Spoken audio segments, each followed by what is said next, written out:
చెరకట్ట కోసం చెప్తానండి.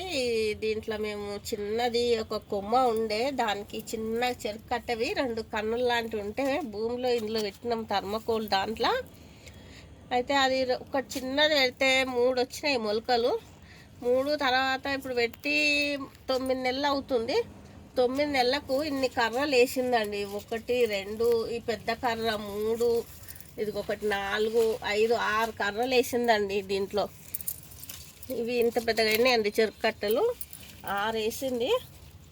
మళ్ళీ మేము వచ్చేసి అట్లా మళ్ళీ కట్ చేయాలనుకుంటున్నాం. ఇట్లా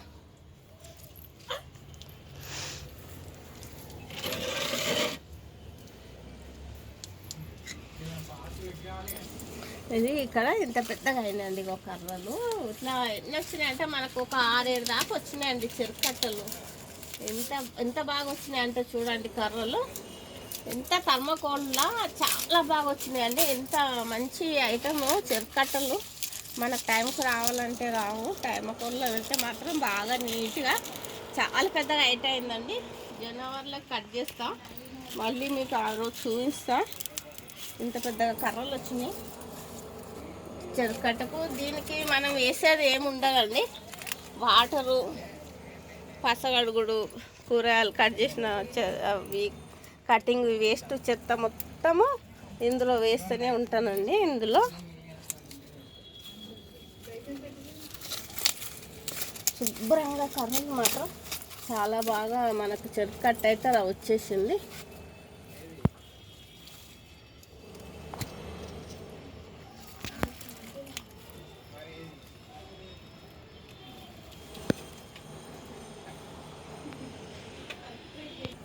ఇందులో ఒకటే లేదండి, ఇందులో చిక్కుడు చెట్టు, మనకు వంకాయ చెట్టు, మళ్ళీ ఏంటిది ఇక్కడ మిరపకాయ చెట్టు, ఇవన్నీ పుదీనా చెట్టు, ఇవన్నీ కొంచెం వచ్చుట్లా ఓపెన్గా మీకు కనిపిస్తలేదు డబ్బాల. ఇవన్నీ ఉండడం వల్ల అది కరెక్ట్గా కనిపిస్తలేదు. ఇవన్నీ ఇందులోనే ఉన్నాయండి. వంకాయ, టమాటా చెట్టు కూడా ఉందండి ఇందులో. అందుకే మనకు అన్నీ కలిసి కనబడుతున్నాయి. ఇవన్నీ చూడడానికి మనకు ఎంత బాగా వస్తున్నాయి చూడండి. చూస్తే ఇది వర్షాకాలంలో చెరుకు బాగా వస్తుంది. ఇది మనము చెరుకు అండి మార్చిలో పెట్టుకున్నాం మేము. మార్చి నెలలో పెట్టుకుంటే మనకు పురుగు రాదు. అమాస చూసి పెట్టుకోవాలి. పెట్టుకుంటే మనకు చెట్లకి పురుగు రాకుండా బాగుంటుంది. మనకి అమాసకంతా కలిసి వస్తుంది. అట్లా పెట్టుకున్న తర్వాత మనం మందేమేమండి, కొంచెం వేపపిండి, వేప నూనె, కొంచెం చీడలాగా వస్తే వేప నూనె చల్లుకుంటా, కొంచెం పిచికారు చేసుకుంటా దానికి.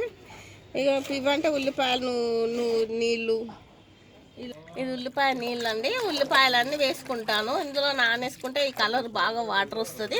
బట్ మనం బియ్యం కడిగిన నీళ్ళు, పప్పు నీళ్ళు అన్నీ కలిపి పెట్టుకుంటాను. ఇవన్నీ ఇలా పోసేసుకొని అన్నీ ఇంకా 2 బకెట్ల వాటర్ వేసేసుకొని ప్రతి చెట్టుకు ఇలా కొన్ని ఈ గులాబీ చెట్లకు, మొక్క చెట్లకు వేస్తానండి. పువ్వులు ఉన్నదానికి వేసుకుంటాను నేను. కూరగాయలు దానికి వచ్చేసేసి చాలా తక్కువ తీసుకుంటాయి ఇట్లాంటివి. ఇది చామంతి చెట్టు అండి. ఇట్లా కొన్ని ఏవైతే కూరగాయలు కడిగినాయి, వాటర్స్ ఉన్నాయి, బియ్యం కడిగినాయి, ఇట్లాంటివన్నీ ఉంచుకొని ఒక 4 రోజులు పెట్టుకుంటాను. 4 రోజులు దాన్ని పర్మనెంట్ చేసేసుకొని ఆ వాటర్ నేను చాలా ఈ చెట్లకు ఇచ్చుకుంటాను. ఇట్లా చిన్నగా కొన్ని చెట్లు ఉన్నాయి చూడండి. పాలకూర చెట్లు, ఇక్కడ బెండకాయ చెట్టు ఉంది, ఇక్కడ పాలకూర చెట్లు, ఇవి కూడా బాగా వస్తాయి. 1/2 కిలో బెండకాయ వచ్చిందండి ఈరోజు. ఇలా బెండకాయ చెట్లకు కొన్ని నేను చెట్లకి నీళ్ళు ఇచ్చుకుంటాను. పురుగు అయితే ఎక్కువ రాదండి, మంచిగా బాగా వస్తున్నాయి. మనం కూడా ఓపిక చేసుకుంటే, మనం కూడా మీరు కూడా కావాల్సినంత మిద్ద ప్లేస్ ఉంటే చాలా బాగా చెట్లు పెట్టుకొని ఇట్లా మనం కూడా వండుకుంటే కూరగాయలు వస్తాయి. మనం కూడా కష్టం కొంచెం పడాలి. కష్టం పడితే కొంచెం బాగా మనకు కూడా హెల్ప్ అవుతాయండి. తింటే మన ఆరోగ్యాలు బాగుంటాయి అని అందరు ఈ రోజుల్లో ఇవే చేస్తున్నారు. పైన ప్లేస్ దొరకాలి, చేసుకోవాలండి. Bye, welcome.